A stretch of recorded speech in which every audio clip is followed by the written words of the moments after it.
परमात्मा का विधान परमात्मा के तरीके से होगा, उसको बदलाव भी करना वही करेगा।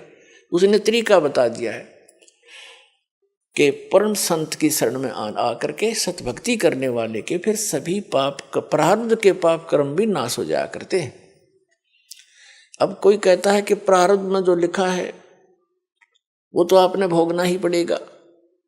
बिल्कुल ठीक है, जब तक आप उस संत और उस परमात्मा की शरण ग्रहण नहीं लेते जो इन पाप कर्मों का नाश करने में सक्षम है, तब तक तो आपने ऐसे ही होगा, जैसा कर्म किया वैसा ही भोगना पड़ेगा। अब जैसे हम भक्ति किस लिए करते हैं, आपत्ति आई उसके निवारण के लिए चलते हैं कि निवारण हो इसका, और किसके पास जाते हैं, साधु संतों के पास जाते हैं, तो वो फिर तरीके भी बताते हैं, ऐसे होने से ऐसे हो जाएगा। जब नहीं होता है तो कह देते हैं कि तेरे भाग्य में है भाई, ये तो भोगना ही पड़ेगा। पुण्यात्माओं, जो भाग में दुख होना है और वो भोगना ही पड़ेगा, फिर भक्ति की क्या आवश्यकता रहेगी, तो नास्तिक हो जाएंगे कुछ दिनों में। एक व्यक्ति कह रहा था, एक भक्त था, हमारे गुरुदेव का भक्त था, और उसने दीक्षा ले ली। वैसे तो नहीं लेता, वो नास्तिक टाइप हो रहा था। फिर किसी से उसने हाथ दिखा लिया, अपने जो जंतर मंत्र ये ज्योतिष वाले होते हैं, पामिस्ट, उसने बताया कि तेरी आयु 27 वर्ष की है, उसके बाद जीवन शेष नहीं तेरा। उसको चिंता बनी, क्योंकि जब तक मृत्यु ना दिखे इंसान ने तब तक यू अंडी पा क्या अंडा है, फिर नहीं समझता किसी ने। और जब इसको नो पता लग जाए तेरी मृत्यु होगी, फिर इसकी घिघी बन जाती है। उसने सोचा कहीं इसने गलत बता दिया हो, और दूसरा बढ़िया पामिस्ट पूछा किसी से, उसने बताया कि वो फलाने उसमें रहता है, इतने रुपए लेता है और बिल्कुल 100 की 100 सच आपके अंक बता देगा किस्मत के। वहां गया, उसने भी जाते ही बताया तेरी आयु 27 वर्ष की है। अब चिंता का ठिकाना तो नहीं रहा, लेकिन फिर भी सोचा और पूछूं, 3-4 से उसका था, मैंने पूछा और सब ने एक फाइनल कर दिया। और उसमें उम्र थी उसकी सारी 23-24 वर्ष की। तो उसने चिंता खाने लगी, घर वालों को बतावा नहीं। फिर उसको राम की कथा भी सुनाने लगी, क्यों मौत निकट दिखाई देती। कहीं कहीं ऐसे सत्संग सुनाया, एक दिन दया होगी, परम संत की शरण में उसको मिल गई। अब वो भक्ति पर दृढ़ होकर लाग गया। घर वाले कहें तेरा बीमारी क्या है, वो कहे मैं ठीक हूं, कोई दिक्कत नहीं है। ना ढंग से खावे, ना उड़ पैर, ना घनासा बैठ के किसी से बात करे, ना हंसे। तो उन्होंने सोची भाई, फिर उसकी शादी कहने लगे, शादी करते हैं तेरी। बोला मैं शादी ना कराता, विवाह भी नहीं कराया उसने। इस चिंता में 27 साल की उम्र में मैं मर लूंगा, बालकान कौन पालेगा। अब वो 27 साल का हो गया, और जब 27वां वर्ष आया तब तो उसकी कति और 2 रोटी खाओ था, एक रहेगी। और लेकिन भक्ति में ठीक लगा रहा। अब जब देखा उसने 27वां वर्ष पूरा हो गया, यानी दिसंबर का 31 तारीख आई, तब उसने सोची भाई चलो, उसकी अपनी जो डेट ऑफ बर्थ थी उसके हिसाब से जो डेट था उसने फिक्स करके उसने सोचा 1-2 दिन आगे पाछा हो जाया करे, बात तो लग रही है, तो आ लिया टाइम। 1 दिन गया, 2 दिन गया, 3 दिन गया, चौथा दिन भी इंतजार करी, 5 दिन हो गए, 10 दिन हो गए, 15 दिन हो गए। उसने सोचा हाथ फेर दिखा लूं। वो फिर गया उन पामिस्टों के पास जो सबसे बढ़िया वाला था। उसने नो ना बताई कि आपने पहले नो बता रखी थी, कभी फिर वाई बता दे। उसने जाकर देखा, जी मेरी कितनी उम्र है। उसने बताया भाई तेरी उम्र तो 70 साल की है। मेरी उम्र 70 साल की। उसके बाद चीना कहते इसने तुक्का मार दिया, इसने पता था कि तो मरण हो रहा है। उसने फिर दूसरे को दिखाई, उसको दिखाई, उसने भी बताया कि भाई 70 वर्ष जीवेगा तू बच्चा, तेरी उम्र 70 वर्ष की है। वापस आया, गुरु जी के चरणों में पड़कर बुरी तरह रोए, नो कहे भगवान जिसे सुने थे उसे पाए तुम था। कबीर भगवान मेरी उम्र 27 वर्ष की थी, खड़ा होकर रो और बतावे। 27 साल के बाद उसने ब्याह करवाया और ईबते जीव है वो। कुछ दिन के बाद नाम छोड़ गया कि होगी 70 साल की, के जरूरत से भगवान की है, फुट्टे भाग हमारे।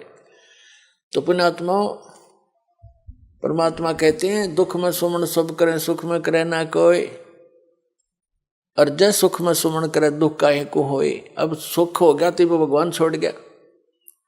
तो ऐसे भी निकम्मे हैं हम ही न दुखों के योग्य हैं, लेकिन समर्थ ही होता है। उसने अपनी समर्थता दिखा दी जो वेद बताते हैं। ऋग्वेद मंडल नंबर 10 सूक्त नंबर 161 के मंत्र नंबर 2 में लिखा है कि यदि कोई रोगी हो, उसका रोग अक्षमता से भी आगे पहुंच गया हो और उसकी मृत्यु भी हो जाए, तो भी परमात्मा अपने भगत की 100 वर्ष की आयु यानी आयु बढ़ा सकता है, और मरने के उपरांत जहां भी कहीं गया हो वहां से वापस ला करके उसको पुनर्जीवन दे सकता, उसी बॉडी में प्रवेश कर सकता। तो वो परमात्मा ये कबीर जी हैं। तो कहते मासा घटे न तिल बधे, विद ना लिखे जो लेख, और सच्चा सतगुरु मेट कर ऊपर मारे मेख। अब मेख मार दी उसकी, परमात्मा ने बढ़ाकर उसकी खत्म कर दिया कि नहीं मरेगा। और ये है समर्थ की शक्ति। लेकिन हम सत्संग के अभाव से फिर विचलित हो जाते हैं। उसने अपना फिर जीवन नाश कर लिया मूर्ख ने। वो फिर हमारे गांव में ब्याह गया था, 27 साल का हो रहा था, और हमने उसका खूब याद है ये बातें। तो पुण्यात्माओं, आपका सौभाग्य, आपने ये वचन भी सुनने को मिल रहे हैं। न काल तो आपके कान के छींट भी ना लागने देश ज्ञान की। कोई कितना फंसा रखा है, कोई कितना उलझा रखा है, कोई वैष्णो देवी पर जहाँ बेचारे इतने पहाड़ों पर चढ़ जाते हैं, कोई सालासर जा रहा है, कोई बालाजी जा रहा है, कोई मंदिर मस्जिद गुरुद्वारों में ही अपना भक्ति का आधार बनाकर जा रहा है। ये सब काल के द्वारा भ्रमित कर दिए। अब ये ज्ञान शुरू किया परमात्मा ने, और जो यहाँ आएगा उसका कल्याण अवश्य होगा, और उसके ये सुख अवश्य मिलेंगे उनको। सर नमस्कार। नमस्कार जी। सर क्या नाम है आपका? मेरा नाम रूपराम धीमान। सर कहाँ से आए हो आप? मैं हिमाचल प्रदेश शिमला का रहने वाला हूँ जी। सर संत रामपाल जी महाराज जी के अनुयायियों से हम मिलते रहते हैं।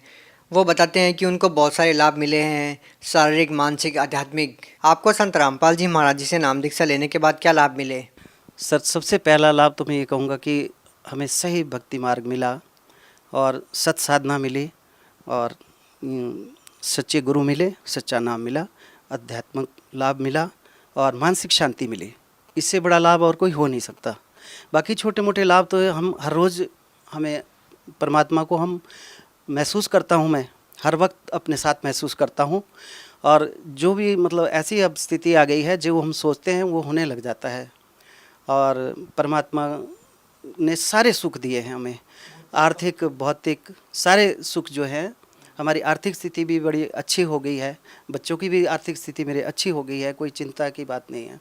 जबकि पहले जो है वो हम कमाते थे, उसमें पता नहीं चलता था कि ये कैसे खर्चे में पूरा नहीं होता था खर्चा। लेकिन अब ऐसा हो गया कि थोड़े में बहुत मिल रहा है हमें जी। बरकत है हमारे हर काम में। और भूत प्रेत की बाधाएं, वो जब हम इन तांत्रिकों के पास जाते थे तो वो भूत प्रेत का हमें बताते थे सारा, और वो चीज़ें हमें तंग भी करती थी। हम भी महसूस करते थे उस चीज़ को कि ये लगी हुई चीज़ें। लेकिन उस दिन के बाद वो सब गायब हो गई। मैं खुद हैरान हूँ कि वो अब वो भूत प्रेत कहाँ चले गए।